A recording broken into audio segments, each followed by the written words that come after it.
అమరావతిలో అంతర్జాతీయ cricket stadium నిర్మాణానికి సహకరించేందుకు ఐసీసీ అంగీకరించింది. స్వయంగా లోకేష్ మొన్న ఎవరైతే అమిత్ షా కుమారుడైనటువంటి జైషాతో కలవటం, ఆయన ఇప్పుడు ఐసీసీ అధ్యక్షుడు అయినటువంటి నేపథ్యంలో కావాలనే లోకేష్ క్రికెట్ మ్యాచ్ ప్లస్ రెండు కూడా చేసుకొచ్చారు.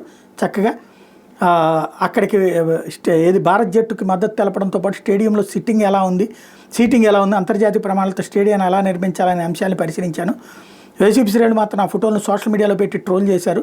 దేశంలోనే అతిపెద్ద మైదానం అహ్మదాబాద్లో ఉంది, అదే స్థాయిలో అమరావతిలో మైదానాన్ని నిర్మించబోతున్నామంటూ లోకేష్ చెప్పుకొచ్చారు. అమరావతిలో స్పోర్ట్స్ సిటీని అభివృద్ధి చేస్తానని వెల్లడించారు. ఖచ్చితంగా ఇప్పుడు క్రికెట్ అసోసియేషన్కి చెందిన ఎవరైతే కేసినేని చిన్నీనే ఉన్నారు, ప్లస్ ఆల్రెడీ అక్కడ ఒకటి ఇంటర్నేషనల్ క్రికెట్ ఇది ఒక స్టేడియాన్ని కట్టించారు. అప్పట్లోనే గోకరాజు గంగరాజు ఉండగానే కట్టించారు. అది పూర్తి స్థాయిలో దాన్ని డెవలప్ చేసుకొస్తే అద్భుతంగానే ఉంటుంది. అక్కడ ఇంటర్నేషనల్ క్రికెట్ మ్యాచ్ జరిగితే తన హయాంలో ఒక్క మ్యాచ్ అన్నా అక్కడ నిర్వహించాలన్నది లోకేష్ ప్లాన్. నిర్వహిస్తే అప్పుడు ఆ పేరు ప్రపంచవ్యాప్తంగా ఇండియాస్ న్యూ సిటీ అమరావతి అన్నటువంటి పదం వస్తే అది అంతర్జాతీయంగా పాపులర్ అవుతుంది. అదే లోకేష్ ఎజెండా, ఖచ్చితంగా అమలు చేసి తీరుతారు.